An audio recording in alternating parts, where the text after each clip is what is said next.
दोस्तों प्रदीप गिरी 11th-12th academy इस channel में आपका बहुत बहुत स्वागत है। आज हम complex number exercise number 1.3 complete करने जा रहे हैं और हो सकता है कि इसके अंदर मैं स्टार्टिंग के एक दो क्वेश्चंस कवर कराऊं, जिसके अंदर का क्वेश्चन नंबर 1 बहुत ही इंपॉर्टेंट क्वेश्चन है दोस्तों। उसके बाद मैं पोलर फॉर्म जो पढ़ाऊंगा बहुत ही ज्यादा इंपॉर्टेंट है। जो चीजें मैं बता रहा हूं आप अपने एग्जाम के लिए नोट डाउन कर लो, आपके एग्जाम में उस क्वेश्चन के आने के चांसेस बहुत ज्यादा है। अब दोस्तों यहाँ पे अगर आप देखोगे तो यहाँ पे कुछ क्वेश्चंस हमें दिए हैं, हमें क्या करना है, मॉड्यूलस फाइंड आउट करना है और एम्पलीट्यूड फाइंड आउट करना है। अब देखो मॉड्यूलस क्या होता है, एम्पलीट्यूड क्या होता है, वन बाय वन सब चीजें मैं आपको एक्सप्लेन करूंगा।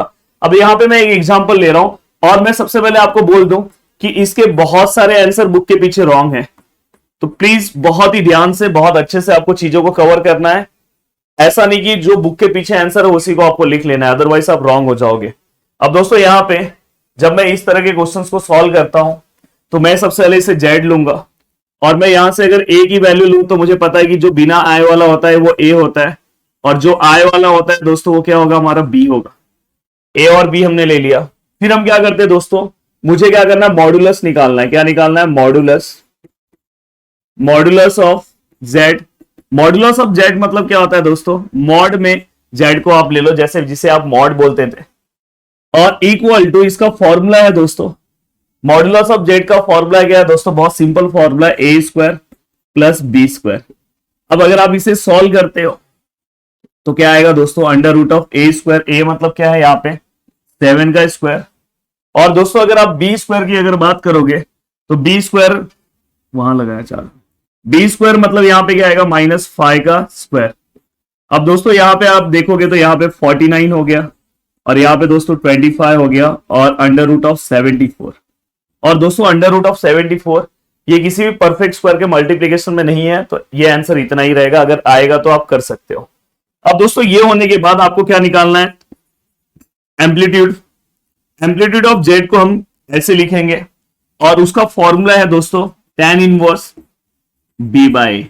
बहुत सारे जगह पे ये जो कॉन्सेप्ट है दोस्तों वो रॉन्ग भी पढ़ाया गया है, तो प्लीज आप बहुत अच्छे से बहुत ध्यान से बहुत अच्छे से आपको क्या करना है कि बहुत सारे लोग क्या बुक के पीछे जो आंसर है उसके हिसाब से आपको पढ़ा दे रहे हैं, पर ऐसा नहीं है।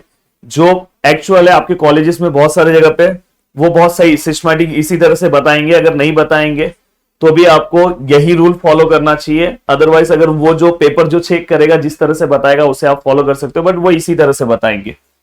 अब दोस्तों यहाँ पे tan इनवर्स है, द वैल्यू ऑफ बी क्या है दोस्तों, -5, एंड देन वैल्यू ऑफ ए क्या है दोस्तों 7 है। अब यहां पे अगर मैं सॉल्व करूं तो ये -5 बाहर आ जाएगा, तो यहां पे क्या होगा, tan इनवर्स 5/7। तो ये हमने लिख दिया।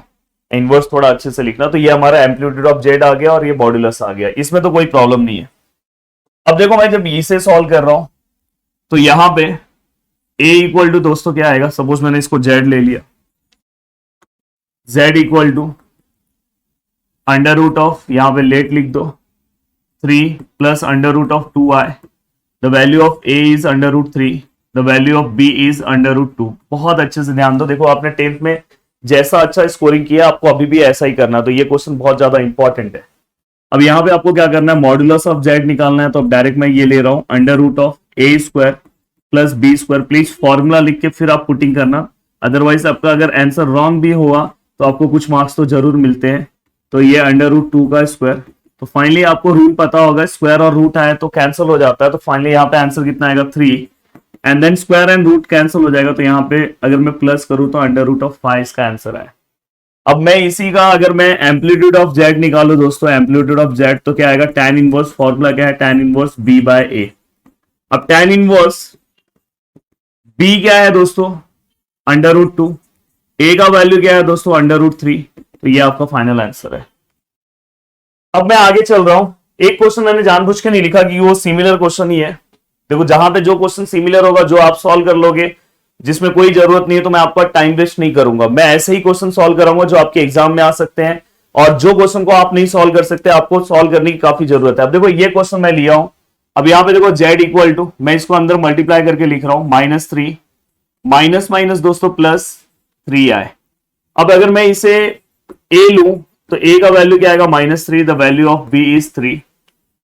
अब दोस्तों यहां पे जब मैं इसे सॉल्व कर रहा हूं, देखो यहां पे मैं इसका मॉड्यूलस निकाल रहा हूं ए स्क्वायर प्लस बी स्क्वायर।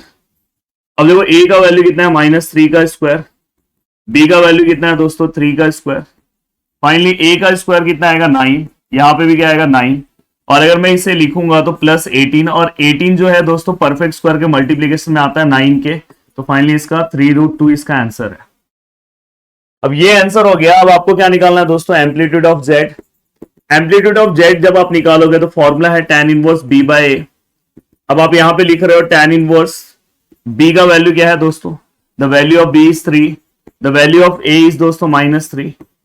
अब यहां पे tan इनवर्स देखो ये 3 कैंसिल होके 1 हो जाएगा, और माइनस साइन आप ऊपर लिख दो।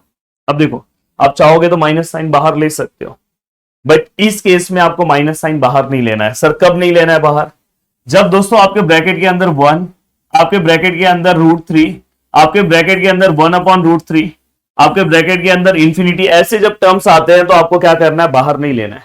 अब आपको पता होना चाहिए 10 के टेबल में 1 किसका वैल्यू है दोस्तों, 10 π/4 का, मतलब 1045 का। ये आपने 10th में ही पढ़ा था, याद है आपने ट्रिग्नोमेट्रिक फंक्शन का जो सेकेंड एक्सरसाइज मैंने कराया था उसी टाइम आपको याद कराया था। ये किसका वैल्यू है दोस्तों, 1030 का है, 1030 मतलब π/6। और दोस्तों ये किसका, सॉरी ये जो वैल्यू है √3 किसका है, 1060 का है, मतलब 1060 मतलब π/3। और दोस्तों ये 1030 का है, इसका मतलब क्या आएगा, π/6 आएगा। तो इस तरह से आपको अपने वैल्यूज को क्या करना है, अच्छे से अपने दिमाग में रखना है। ये 1030 का वैल्यू है, 1060 का वैल्यू, और ये 1045 का, याद करके अच्छे से दिमाग में रख लो अगर आप इस टाइप के क्वेश्चन को सॉल्व कर रहे हो। जब भी अगर इस तरह के वैल्यूज आपके अंदर आते हैं तो ये मत समझना कि आपका क्वेश्चन जो है वो पूरा है। देखो इसके बाद में आपको एक कॉन्सेप्ट सिखाने वाला हूं अलाइड एंगल का, अलाइड एंगल एक कॉन्सेप्ट सिखाने वाला हूं, बट इसके पहले कुछ बेसिक चीजें यहीं पे आपको मैं बता दूंगा, आपको यहीं पे समझ में आ जाएगा, कोई टेंशन नहीं है। अब दोस्तों ये देखो ये tan इनवर्स मैंने ऐसे ही रखा, अब ये माइनस भी मैंने ऐसे ही रखा, और 1 दोस्तों किसका वैल्यू है, आपको पता चल गया 1 किसका वैल्यू है दोस्तों, 10 π/4 का वैल्यू है, किसका है दोस्तों, π/4। अब दोस्तों इसका एक फॉर्मूला होता है।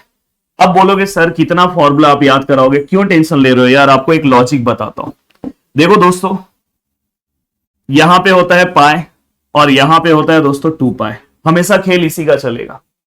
अब जब भी अगर मैं सेकेंड क्वाड्रेंट में बात करूंगा तो π-θ लूंगा, जब भी मैं अगर थर्ड क्वाड्रेंट में बात करूंगा तो π+θ लूंगा, और जब भी मैं अगर फोर्थ क्वाड्रेंट में बात करूंगा तो 2π-θ लूंगा। अब आप बोल रहे हो कि सर ये first second third fourth, already मैंने आपको मेरा अगर आप देखोगे गिरी टूडे पे एक लेसन चल रहा है ट्रिग्नोमेट्रिक फर्स्ट, मैंने ऑलमोस्ट उसे पूरा का पूरा अच्छी तरीके से कंप्लीट कर दिया, प्लीज आप उससे देख लो। अब ट्रिग्नोमेट्रिक 2 भी मैं स्टार्ट करूंगा, वहां पे ये सब चीजें मैंने आपको बताया है कि फर्स्ट क्वाड्रेंट किसे बोलते हैं, फिर भी मैं यहाँ पे बता दे रहा हूँ। देखो दोस्तों ये फर्स्ट है, ये सेकेंड है, ये थर्ड है, और दोस्तों ये फोर्थ है।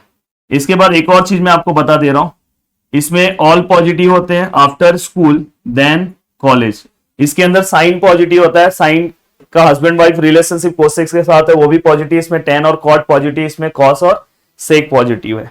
अब दोस्तों यहाँ पे अब देखो ये पाए, मतलब ये पाए यहाँ पे मैं, और ये थर्ड क्वाड्रेंट पाई के आगे है, तो आगे वाला पार्ट प्लस है इसलिए π+θ, और जो पीछे वाला पार्ट है दोस्तों मेरे पीछे, इसलिए मैं क्या ले रहा हूं π-θ। वैसे ही मैं 2 की जगह पे ऐसे खड़े हो गया हूं, ये 2π है, 2π के ऊपर वाला पार्ट मेरे आगे है और ये नीचे पीछे वाला पार्ट मेरे नीचे, इसलिए यहाँ पे मैंने क्या किया -θ लिया है। तो आप इस तरह से याद रखो, आगे अलाइड एंगल में आप ये सब पढ़ने वाले हो, पर अभी यहाँ पे जरूरत पड़ा है तो आपको ये सब चीजें बेसिक पता होनी चाहिए।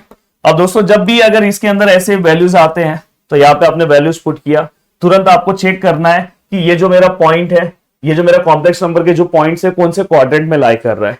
तो दोस्तों यहाँ पे तुरंत आप लिख दो, जो मेरा पॉइंट है -3,3 इज लाइज इन, कौन से क्वाड्रेंट में लाई कर रहा है दोस्तों, ये भी आपको मैं एक्सप्लेन कर दे रहा हूं। देखो यहां पे दोनों प्लस प्लस होता है, यहां पे दोस्तों x प्लस होता है और y x माइनस होगा और y क्या होगा दोस्तों प्लस, यहां पे x माइनस है y भी माइनस है, और यहां पे दोस्तों x प्लस है और नीचे y माइनस है। तो ये इसका साइन कन्वेंशन है, प्लीज ये सब चीजों को लिख दो।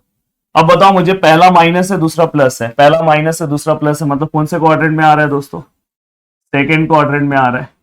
तो मतलब ये जो हमारा पॉइंट है ये कौन से क्वाड्रेंट में लाई कर रहा है दोस्तों, सेकेंड क्वाड्रेंट में। अब सेकेंड क्वाड्रेंट में हमें जाके चेक करना होगा कि सेकेंड क्वाड्रेंट में मैं कैसे लूंगा। आपको कुछ सोचना ही नहीं है, सेकंड क्वाड्रेंट में आपको ऐसे लेना है। अब देखो यहाँ पे मैं tan इनवर्स में यहाँ पे कोई फॉर्मूला आपको नहीं दूंगा, कोई फॉर्मूला आपको नहीं लेना है। डायरेक्ट आप सेकंड क्वाड्रेंट में आप क्या लोगे, पाई माइनस थीटा। तो आप डायरेक्ट ये माइनस मत लिखना, क्योंकि मैं अभी आपको बता रहा हूं उसका फॉर्मूला है। आप डायरेक्ट यहाँ पे 10 लिखना, और यहाँ पे क्या आएगा दोस्तों, क्या है पाई, सेकंड क्वाड्रेंट में क्या है पाई माइनस थीटा का वैल्यू कितना है दोस्तों, पाई/4। प्लीज ये वाले पार्ट को एक बार फिर से वीडियो पीछे करो, एक बार देख लो, क्योंकि ये पार्ट नेक्स्ट ट्रिग्नोमेट्री में मैं आपको पढ़ाने वाला हूं, ट्रिग्नोमेट्री 2 में, पर आया है तो यहाँ पे मैं आपको एक्सप्लेन कर रहा हूं।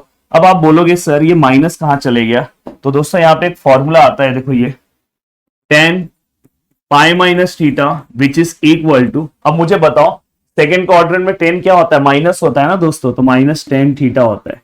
तो मैं इस फॉर्मूले से इसको इस फॉर्मूले में कन्वर्ट कर रहा हूं। यहाँ पे देखो, ये देखो माइनस ऑफ tan थीटा से मैं ये है, और यहां से मैं इसको ये बना रहा हूं। आपको कोई फॉर्मूला याद नहीं रखना है। देखना अगर सेकंड क्वाड्रेंट में है पॉइंट, पाई माइनस थीटा ले लो, अगर थर्ड क्वाड्रेंट में तो ये ले लो, ये इस क्वाड्रेंट में। आप बोलोगे सर इसमें आपने क्यों ऐसा नहीं किया, भाई यहाँ पे 1/√3 ऐसा कोई वैल्यू नहीं आया था, यहाँ पे देखो 2√3 आया था। यहाँ पे अगर आप देखोगे 5/7 आया था, इसलिए मैंने यहाँ पे कुछ नहीं किया। पर जहां पे अगर इस तरह के वैल्यूज आएंगे तो वहां पे हमें सॉल्व करना होगा। अब दोस्तों आपको पता है ये tan इनवर्स है, ये tan है, और अगर आप इसे देखो 4 इंटू पाई, 4 पाई माइनस 1 पाई कितना होगा दोस्तों, 3 पाई/4। दोस्तों tan इनवर्स और tan कैंसिल हो जाएगा, ये याद रखना, tan इनवर्स और tan कैंसिल होता है। तो फाइनली इसका आंसर कितना है दोस्तों, 3 पाई/4। बहुत सारे बुक्स में आंसर रॉन्ग है, पर यही आपको एक्चुअल मेथड क्या करना है दोस्तों, फॉलो करना है। अब देखो यहाँ पे सेम इसके लिए मैं मेथड अप्लाई कर रहा हूं, देखो सेम इसके लिए। अब मैंने यहाँ पे जो भी चीजें सॉल्व की, अब देखो ये वाला क्वेश्चन बस अगर आपने सॉल्व कर लिया तो अब आपके लिए कोई चीज डिफिकल्ट नहीं है, इतनी चीजें आपको पता चल गई है। अब देखो ये क्वेश्चन मैं सॉल्व करूंगा और यहाँ पे आपको बहुत आइडिया मिलेगा कि अरे हाँ इस तरह से इस क्वेश्चन को सॉल्व करेंगे। और पोलर फॉर्म तो आपके लिए चुटकी हो जाएगा अगर आपने इसको ध्यान दिया, तो पोलर फॉर्म का एक क्वेश्चन आपके एग्जाम में फिक्स आने वाला है। अब दोस्तों यहाँ पे देखो z इक्वल टू -4 आए, the value of a is -4, the value of b is -4। अब यहां पे अगर आप देखोगे, अब मैं इसे क्या करूंगा दोस्तों, पहले मैं मॉड्यूलस निकाल दूंगा, √(a² + b²। तो √(a² कितना है दोस्तों, -4 का स्क्वायर प्लस -4 का स्क्वायर। थोड़ा मैं छोटा लिख रहा हूं, समझने की कोशिश करना। मैं सोच रहा हूं कि ये वाला पार्ट मैं रफ ना करूं, क्योंकि आपको बाद में समझने के लिए अच्छा होगा। यहाँ पे दोस्तों 16 आएगा, यहाँ पे 4 का स्क्वायर भी 16 आएगा, तो फाइनली √32। और √32 को मैं क्या लिखूंगा, परफेक्ट स्क्वायर 16 के टेबल में आता है, तो 16 का मतलब क्या होगा 4, और ये √2 ऐसे ही रहेगा। तो मॉड्यूलस ऑफ जेड का अपने को आंसर मिल गया। अब आपको क्या करना है दोस्तों, एम्पलीट्यूड निकालना है। असली खेल एम्पलीट्यूड में ही होगा, tan इनवर्स b/a। अब दोस्तों यहाँ पे tan इनवर्स जस्ट आप b का वैल्यू लेने जाओगे, तो b का वैल्यू क्या है दोस्तों, -4। द वैल्यू ऑफ a क्या है दोस्तों, -4। अब यहां पे अगर आप देखोगे तो ये क्या हो गया दोस्तों, tan इनवर्स 1 आ गया। अब tan के टेबल में अगर आप देखोगे 1 किसका वैल्यू है, पाई/4 का, तो इसका आंसर आप डायरेक्ट पाई/4 लिख सकते हो। पर आप रुक जाना 1 मिनट के लिए, जब भी ऐसा 1 आए तुरंत आपको क्या चेक करना है दोस्तों कि ये आपका पॉइंट कौन से क्वाड्रेंट में लाई कर रहा है। तो यहाँ पे देखो माइनस है, माइनस कौन से क्वाड्रेंट में आता है दोस्तों, थर्ड क्वाड्रेंट में। तो ये जो मेरा पॉइंट है कौन से क्वाड्रेंट में लाई कर रहा है दोस्तों, थर्ड क्वाड्रेंट में।